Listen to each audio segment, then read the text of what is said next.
Oke. Bitcoin, ETH, Solana, XAU.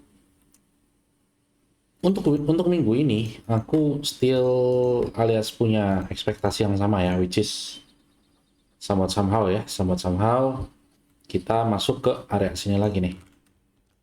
Ya, kita masuk ke area sini lagi. Ini targetku, jadi Bitcoin ke depannya probability-nya dia akan naik. Entah bagaimana price action-nya ya. Hanya untuk retest gitu. Entah dia either nanti fail di sini gitu, let's say making new high, SFP and then drop, or memang ya udah kita visit gitu ya, visit, stalling, terus acceptance lagi, baru naik, baru turun. Ya, bagaimanapun bentuk PA-nya, minggu ke minggu, analisaku itu jadi belum berubah sampai sekarang dan tidak akan berubah sampai actually ini target visit 50.000 di luar dari visiting dua level tadi ya, satu di sini ya. Itu untuk ya sebagai panduan gitu, kayak seminggu ngapain gitu ya. Kalau dari per minggu ini jujur aja weeknya rada mengkhawatirkan ya, karena kan hari ini minggu nih, besok close, jadi nggak mungkin, unlikely ya, bukan nggak mungkin, unlikely ini tiba-tiba ngepam sini habis itu closingnya tinggi gitu, maksudnya candle ya, unlikely, karena candle terakhir yang melakukan hal tersebut itu ended tetap jauh gitu, which is ini ya. Jadi sebenarnya mirip, cuman ini mungkin lebih rendah sedikit ya. Candle terakhirnya tuh di sini. Ini ingat ini mingguan, jadi candle terakhir di sini tuh artinya ini udah 1, 2, 3, 4, 5, 6, 7 minggu gitu. Jadi hampir 2 bulan ya. 2 bulan. Terus kita stay di angka 666. Aku meme aja. Ini udah 1 bulan gitu. 4 minggu ya, 1, 2, 3, 4 ya. Ini 4. Ini week. Ya, jadi udah sebulan. Ya, kondisinya buat aku sama. Dari weekly dan daily sama persis. Aku belum berubah dari outlook kemarin. Kalau untuk 4 jamnya ini lebih interesting ya, karena um, ini apa ya sebutannya? Ini basically sebutannya slow bleed ya. Tapi slow bleed seperti ini tuh biasanya ended up-nya pumping gitu. Biasanya. Berbeda konteksnya kalau slow bleed-nya seperti ini.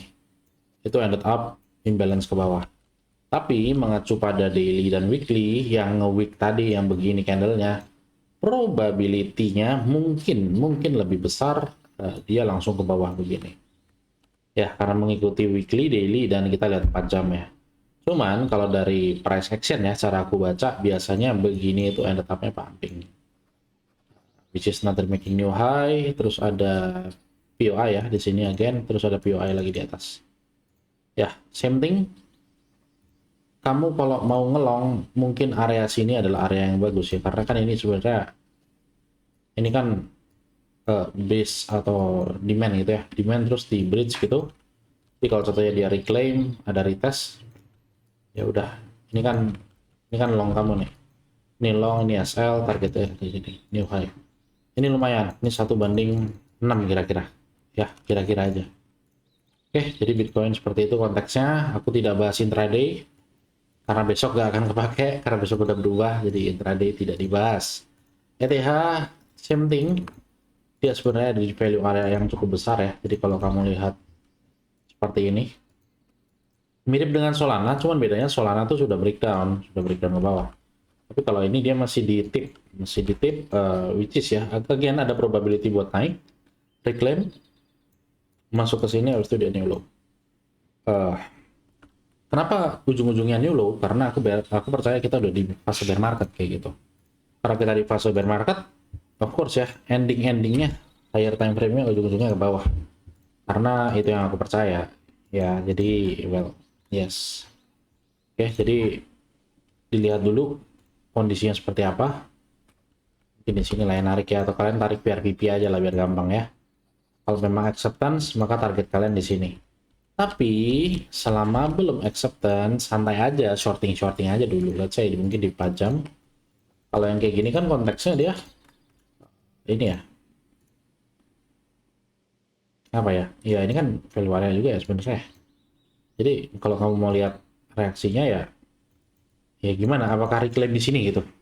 Kalau reclaim, of course targetnya probability-nya new high karena ingat Bitcoin-nya begini, kalau dia naik imbalance gitu, targetnya of course new high di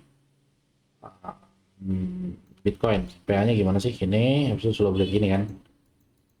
Kalau dia naik ya targetnya kan di sini. Jadi kalau contohnya ini reclaim, targetnya bisa di atas sini juga. Ya, jadi alignment-nya seperti itu. Oke. Of course ada probability naiknya mungkin sampai sini, which is lumayan jauh ya, 2000 ish, 2800 ish. Cuman ya play level by level aja. Kita trader, jadi kita trading gitu, bukan. Iya, maksudnya mungkin ada yang nge-swing dari kalian, cuman kita konteksnya lebih ke cari uang ya untuk per bulan kayak gitu-gitu. Oke, jadi ETH sudah, kita bahas Solana. Solana ini aku bahas tadi kalau dia sudah break dari value area ya, just di sini kan ya. Ini tempat aku ngelong ini, jadi aku ngelihat ini acceptance kemarin, ini acceptance, terus dia drop kan. Nah ini aku ngelong di sini nih, langsung break. Nah, ternyata aku tidak di daily ini close candle, di weekly ini nge-week gitu kan. Jadi well ya udah unfortunate ya, losing money. Ya dia udah fix acceptance ya, jarang jarang sekali kondisi value area weekly dia deviates begini tuh. Jadi ini kan makan waktu cukup lama banget ya begini ya sampai reclaim.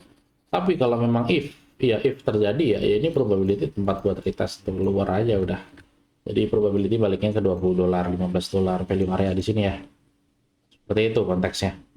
Kalau memang tidak acceptance ya udah, ini probability sih value area lower gitu-gitu aja. Nah, nothing much ya. Nothing much, sama mirip-mirip dengan ETH, kan bedanya ini low-nya hold gitu, satu hold hold, terus juga ini kan ranahnya low hold ya, jadi di sini lah kira-kira. Jadi kalau memang dia PA-nya begini, ended up pumping, ini target kalian. Anggaplah kalian tidak ngelong di sini. Oke, BTC tidak ngelong di sini, di price action bleeding ini kalian tidak ngelong di sini, ETH juga tidak, ETH juga tadi bleeding, Solana juga tidak. Begitu dia acceptance ke atas ya, bleeding ini kan making liquidity ya ini. Ini kan sebenarnya orang kan kalau di logika kan ini shorting mulu ya. Jadi kalau memang dia nge-sweep, ada retest gitu, karena force close position ya, ya ini take aja dari target di sini. Gitu. Jadi Solana udah dapat satu setup sebenarnya. Dengan anggapan low hold, kondisinya dia mulai well, you know, at least making a new high gitu ya. Ya kalau dari sini mungkin satu banding berapa, 1 banding 5 mungkin dapat ya. Dengan SL yang jelas, nggak perlu di 1 menit kayak gitu nggak perlu, rada chill aja seperti itu. Sekarang untuk XAU aku ngelihat dari Wanda ya, dari Wanda kemarin tuh aku shorting XAU ada di mana lupa aku kayaknya di setup satunya dah, asli aku lupa. Oh, XAU gimana ya, lupa weh. Tapi intinya aku ada shorting 1 banding 3, 3,5. XAU sendiri gimana ya PA-nya ya, aneh weh. Ini udah kayak PA IS ya, dia drop naik lagi. Jadi bullish. Ini udah bullish, ini udah kayak chartnya BCA. Jadi ada drop beli aja lah udah kayak gitu kan. Sebenarnya simpelnya. Cuman price action wise ya, kita ngelihat dari sini ya, dari 1 jam lah. Ini kan kalian tahu V-shape ya. Ini value area, dia drop, ini V-shape ya kan.